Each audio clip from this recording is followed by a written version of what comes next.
Salut les petits. Bon bah écoutez, aujourd'hui on est le 29 octobre. Vous savez ce que ça veut dire? C'est que ce soir à minuit on est de nouveau en confinement. Vous verrez cette vidéo un mois après, hein. En général mes vidéos sont décalées d'un mois. Et voilà, c'est fini. L'accès à la mer va être interdit et on va plus pouvoir aller dans l'eau pendant un mois. Donc on a décidé de se mettre à l'eau avec Bernard, là, un stagiaire qui arrêtait pas de me demander de vouloir pêcher. Et donc je lui dis oui. Et puis voilà, et on va essayer de se mettre à l'eau, de profiter un peu et de garder le goût du sel avant d'être de nouveau enfermé. Et même si ça arrive, on sera encore en confinement, je pense, quand elle sortira. Alors je vous souhaite encore bon courage pour cette fin de confinement. Et on va pêcher à Port-Bou et on va partir à La Palme, tout simplement, dans l'après-midi. On va faire un petit coup du soir, vous voyez, à Port-Bou. Et voilà. Et puis l'eau est belle, hein, regardez, et pouvoir voir l'eau derrière moi, donc on devrait pouvoir se régaler. Bonne vidéo les petits. Bon alors Bernard, motivé? Très motivé, très content d'être là. Content d'être là? Ah oui, super content. Ça faisait un moment hein, que tu essayais. Et puis on a la chance d'avoir un beau temps, apparemment de l'eau claire. Ouais. Et voilà. Dernière chasse avant le confinement. Hein. Et oui, malheureusement, malheureusement. Allez, on va s'habiller, on y va? On y va. Allez, c'est parti. Tu sais que j'ai un chat, hein? Donc là les mulets là, hein? Les deux mulets qui sont passés là, si tu les tires pas pour mon chat, moi je vais les allumer derrière toi. Hein. Je t'avertis. Hein. Il va m'engueuler si je les tire. Ah merde, non, non, non, non, non, mon chat, merde. Il n'est pas assez collé à la roche. Là. Bon, ces palmes sont un vrai problème. Puis vous voyez comme il sort les talons de l'eau. Alors encore ça va, il fait pas trop de bruit, mais malgré tout, les palmes sortent vraiment trop de l'eau. Alors, je n'ai pas un chat, mais j'en ai 5 à la maison. Il faut bien les nourrir, ces pauvres petites bêtes. Bon, et là, alors que Bernard venait de passer, j'aperçois une dorade en bas, dans un caillou. J'attends qu'elle passe derrière la roche pour pouvoir entamer mon apnée. Ça la fait sortir de la roche. Je la vois, je l'aligne, je la suis tranquillement. Je sais qu'elle est trop loin, elle est sûre d'elle. Trop sûre, parce que je donne quelques coups de palme qui me permettent de gagner le mètre, qui me donne la distance suffisante pour la tirer. Et alors Bernard, tu laisses passer les poissons? Bernard, tu laisses passer les poissons? Qu'est-ce que tu fais? Tu laisses passer les poissons? Bon, t'as raison, comme ça moi je les attrape.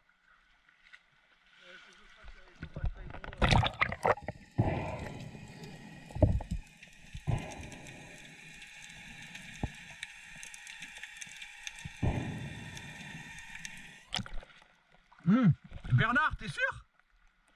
T'es sûr?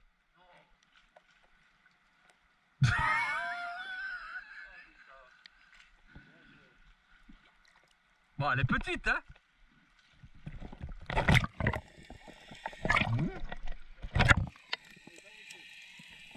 Bon, je suis agréablement surpris par ta technique. Tu es pas mauvais, tu maîtrises pas mal de choses. Donc déjà, c'est pas mal. Il faut que tu te dises que dans ce que j'ai vu, t'es pas le plus mauvais, loin de là. En tout cas, en indienne, tu maîtrises bien ton sujet. Bon, maintenant, il y a un peu de travail à faire encore. On va essayer de le regarder ensemble. Voilà, il a compris. Il a compris l'indienne. Il est bien caché, en surface, le moins de bruit possible. Pas trop d'agressivité avec son fusil. Voilà, c'est bien. Voilà, il ouvre son angle de vision en tournant sa tête doucement. Un peu trop rapide encore, les mouvements de tête. Plus doucement, les mouvements de tête. C'est pas mal, c'est pas mal, c'est pas mal. Donc en ce qui concerne la ventilation, je rappelle qu'elle se fait en 3 phases. On sort le ventre pour sortir les tripes, pour faire descendre le diaphragme et on remplit le bas des poumons. Allez, remplis, remplis, remplis, remplis, remplis, remplis, remplis, remplis, remplis. Puis on remplit le thorax et ensuite on va chercher le claviculaire. Ces 3 inspirations permettent de pouvoir mettre un maximum d'oxygène à l'intérieur de ces poumons. Et plus vous allez mettre d'oxygène, plus vous allez être à l'aise au fond. C'est mathématique. Et c'est ce que je vous enseigne. Alors bien sûr, là c'est dit en quelques phrases, il y a beaucoup d'exercices pour y arriver, mais c'est la base. Oui. Pas mal. Bon, tu as eu un petit problème de déséquilibre, ce qui fait que tu n'as pas... Mais tu as assez bien rectifié après. Par contre, tu as eu un souci, c'est que tu ne sais pas quoi faire de ton fusil. Donc, tu as mis ton fusil complètement en travers. Et le fait de le mettre complètement à travers, ça te fait une prise d'eau, si tu veux. Et ça, c'est pas bon, parce que cette prise d'eau, elle te freine. Donc, il y a une technique pour ça. Il faut mettre le fusil à l'envers contre soi. C'est la main, regarde-moi, la main à l'envers sur la crosse, la main collée contre la cuisse, et attention, je dis bien la main collée contre la cuisse, et la main ne doit jamais quitter la cuisse, et c'est ton épaule qui dirige ton fusil, tu regardes? Ensuite, la position du fusil est quelque chose de très important parce qu'il faut avoir une bonne aquacité. Si vous n'avez pas une position du fusil correcte, vous allez vous retrouver avec une prise à l'eau importante, ce qui va entraîner automatiquement une consommation supérieure d'oxygène. Il faut impérativement bien positionner son fusil. T'as vu la vitesse où tu es en train de progresser? Ouais. Là, je suis fatigué. Hein? Mieux plombé aussi. Ah ouais, ben là, c'est parfait. C'est parfait. Donc on va faire attention au soleil parce que l'heure avance, ne croirait pas. On va avancer un peu par là et puis on va essayer de chasser à trous, mais toujours en mettant en pratique ça, d'accord? Mais t'as vu comme ça t'a rendu à l'aise, mais t'as vu, pense à coller ta main sur ta cuisse. Sinon ton fusil va partir à droite ou il va partir à gauche et ça sera pas bon. Le dernier point, c'est l'instinct de la pierre. Ça reste quelque chose qui ne s'apprend pas. Il faut apprendre à observer. C'est comme quand on cherche les champignons. Vous avez des gens qui ont une bonne acuité visuelle et qui voient les champignons n'importe où. C'est pareil avec les poissons, surtout quand on pêche à trous et les poissons de roche. Il faut arriver à trouver la bonne vision. Pas facile à voir. Et ça, il n'y a qu'un seul moyen, c'est d'être dans l'eau, d'être dans l'eau, d'être dans l'eau. Tu l'as vu? Oui, mais c'est unique un message. Hein? Si tu sais pas ce que c'est, oui, j'ai bien vu. Eh ben, tu prends ton fusil, tu le mets au premier cran et tu la tires. Bon, ben, Ah, si tu veux pas la tirer, je l'entends hein, et je te laisse tranquille. Ça me gêne pas. C'est toi qui vois. De toute façon, on ne tire que ce que l'on mange. Si tu le manges pas, tu le tires pas. Et ce que tu vas faire, si tu vas descendre, tu vas essayer de la faire bouger. oui. D'accord? Ouais, mais à la main même. À la main, tu approches ton doigt et elle va partir.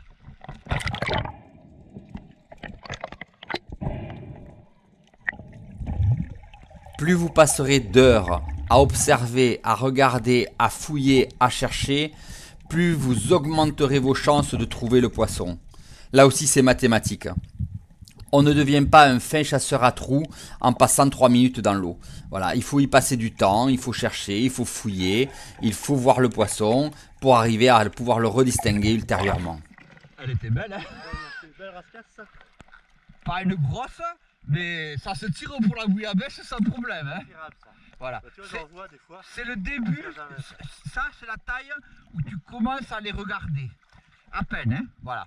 Ça fait partie des petits spécimens que tu commences à envisager de tirer. D'accord, très bien. Après, dis-toi bien que tu as fait qu'il faut 400, 500, 1 kilo. Donc, tu vois, ça, c'est un petit poisson qui faisait 300 grammes. Je vais te demander, est-ce qu'il y a un danger quand on a la tête comme ça, si tu as un con ou un... Non, non, il n'y a aucun risque. Il a plus peur que toi. Non, il a plus peur que toi, il se barrera. Ouais. Aucun risque. Mais tu l'as vu, je suis content parce que tu l'as vu. Ah, oui, oui. Hein, ok. Là, tout ça, j'aurais jamais vu. Hein.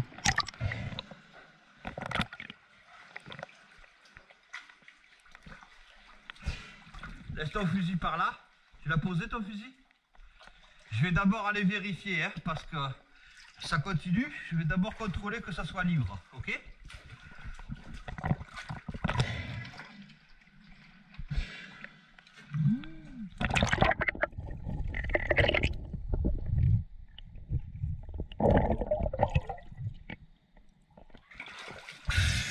Ça va, c'est libre.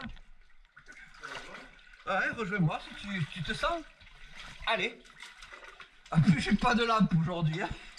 Donc, c'est vraiment un spéléo. On est au mois d'octobre. J'ai pas de lampe.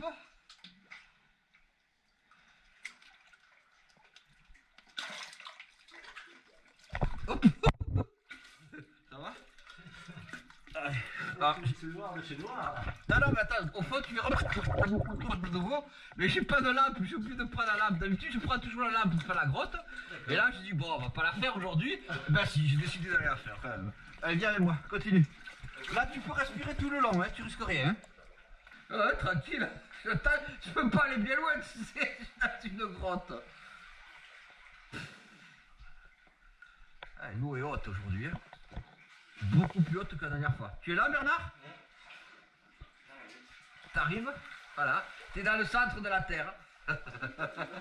Et en fait, là, si on sort là, bon, on va pas le faire, hein, mais si on sort là ou là, on est à la digue.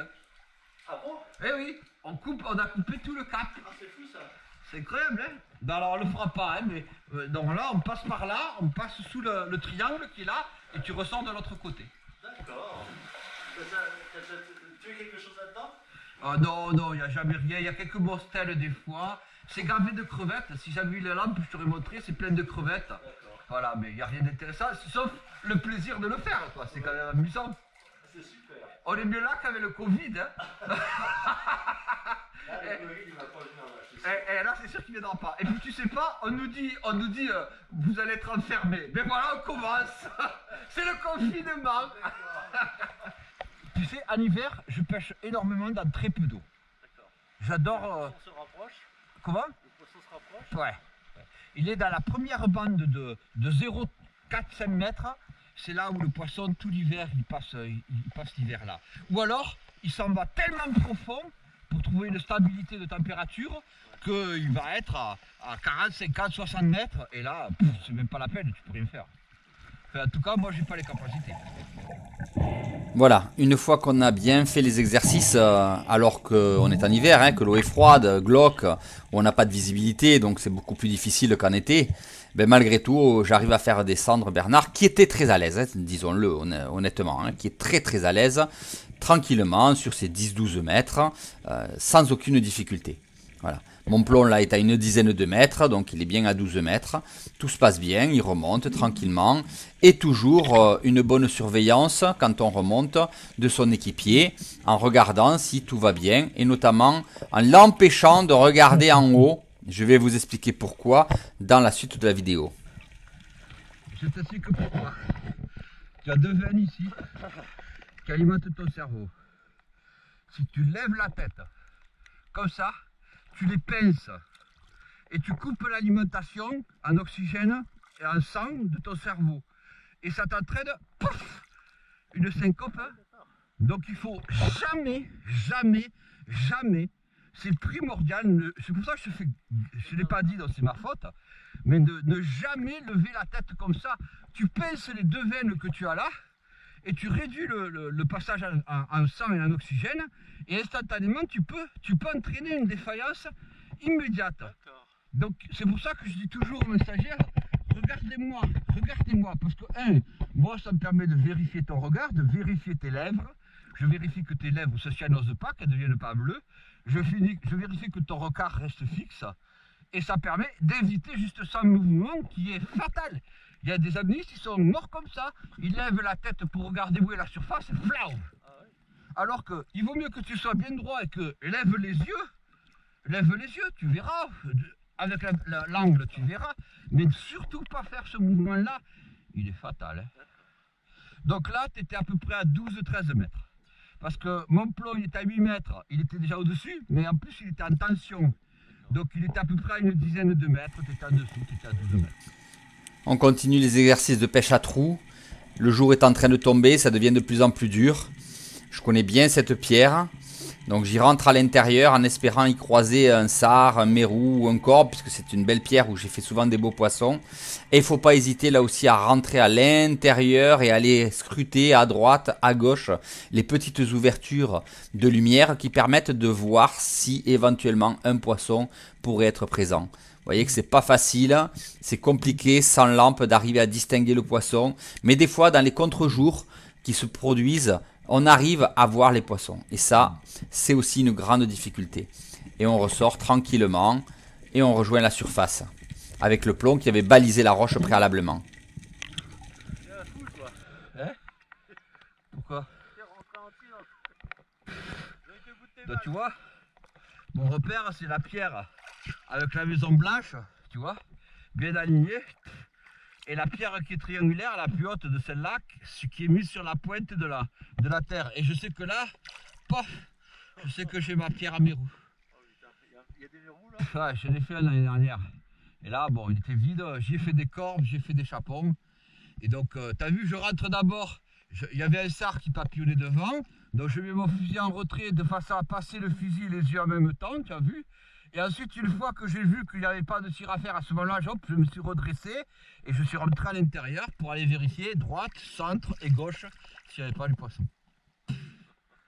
Voilà, mais bon, je connais la zone par cœur. Donc là, tu vois, je me suis placé, pum, pam, paf, je suis tombé, j'étais sur ma pierre. Bernard, qu'est-ce que t'as fait? Ah, un mulet pour mon chat! Un beau mulet pour ton chat. Tu l'as tiré exprès pour moi, je parie. Tu l'as tiré exprès pour moi. Oui. Alors, j'échange dourade contre mulet, ça te va? Ah, écoute, j'y gagne. Hein. Attention. Voyons.